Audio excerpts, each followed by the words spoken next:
आज हम लोग देखने वाले हैं बैक्टीरिया से रिलेटेड क्वेश्चन को, जो कि डिफरेंट कॉम्पिटिटिव एग्जाम में पूछे गए हैं। चलिए स्टार्ट करते हैं आज के लेसन को।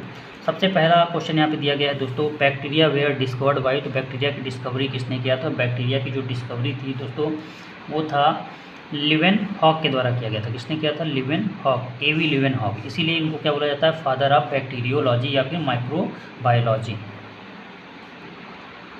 दोस्तों ये भी आपको पता होना चाहिए कि लीवेनहॉक जो है, इनकी बुक का नाम क्या है? तो सीक्रेट ऑफ नेचर। इनके बुक का नाम है secret of nature, secret of nature.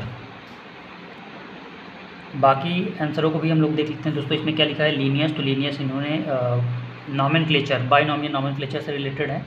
Pasture जो है, इन्होंने जर्म थ्योरी ऑफ डिजीज दिया था, और उसके अलावा पास्चुराइजेशन टेक्निक भी दिया था। साथ ही साथ यहाँ पर रॉबर्ट कोच लिखा है। रॉबर्ट कोच ने सबसे पहले क्या किया था? बैक्टीरिया को कल्चर किया था, और उसके अलावा इनको फादर ऑफ माइक्रोबियल टेक्निक भी कहा जाता है। नेक्स्ट क्वेश्चन लिखा है दोस्तों यहाँ पर, the term bacteria was given by. Term किसने दिया था? तो एहरेनबर्ग। किसने दिया था? एहरेनबर्ग ने बैक्टीरिया टर्म का यूज किया था सबसे पहले। जोसेफ लिस्टर, यहाँ पर दोस्तों एक नाम दिया गया जोसेफ लिस्टर। ये किससे रिलेटेड हैं? ये रिलेटेड है आपके स्टेरिलाइजेशन टेक्निक। किससे रिलेटेड है?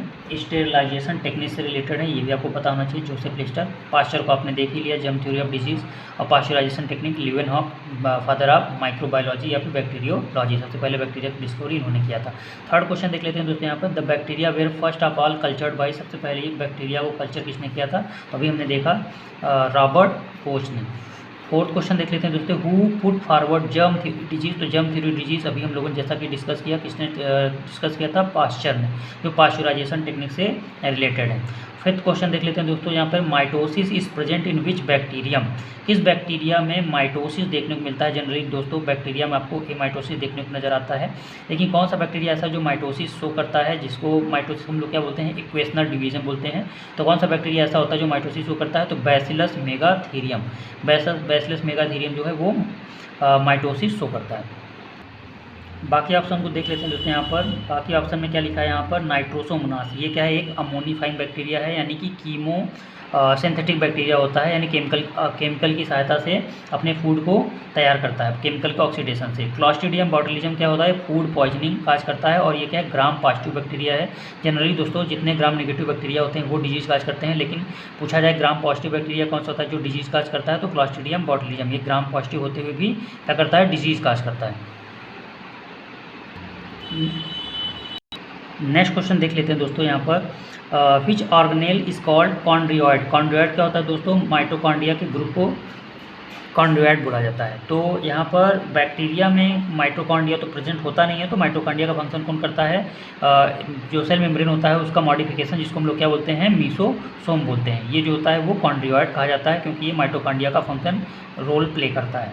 नेक्स्ट क्वेश्चन देख लेते हैं दोस्तों यहाँ पर, the function of mesosome. Mesosome का फंक्शन क्या होता है? तो ये क्या है? इंडोप्लाज्मिक सेल मेम्ब्रेन का मॉडिफिकेशन होता है, और इसका फंक्शन क्या होता है? रेस्पिरेशन में भी रोल प्ले करता है, क्योंकि इसमें रेस्पिरेटरी एंजाइम पाए जाते हैं। उसके अलावा equational division of genetic material, जब बैक्टीरिया का डिवीज़न होता है तो उसमें भी ये क्या करता है? जो उनकी जेनेटिक मटेरियल होता है उसका इक्वल डिस्ट्रीब्यूशन में हेल्प करता है। इसका मतलब इसका ऑप्शन जो हो जाएगा बोथ ए एंड बी हो जाएगा। 8th क्वेश्चन देख लेते हैं दोस्तों यहाँ पर। 8th क्वेश्चन लिखा है, which is present in the cell wall of bacteria. तो बैक्टीरिया का जो सेल वॉल होता है दोस्तों वो किसका बना होता है? पेप्टाइडोग्लाइकान का बना होता है। पेप्टाइडोग्लाइकान का बना होता है, और इसमें जो मौजूद होता है वो क्या होता है? NAG, नैग, और नैम मौजूद होता है, नैग और नैम। तो N acetyl glucosamine, N acetyl muramic acid. तो इसमें देख लीजिए कौन सा ऑप्शन सही है? तो N एस्टिल ग्लूकोसामाइन, या ये ऑप्शन सही है। लार्जेस्ट नोन बैक्टीरियम दोस्तों, सबसे बड़ा बैक्टीरियम कौन सा होता है? यूलोप्सिकम फिसलसोनी। सबसे बड़ा बैक्टीरियम का नाम है यूलोप्सिकम फिसलसोनी।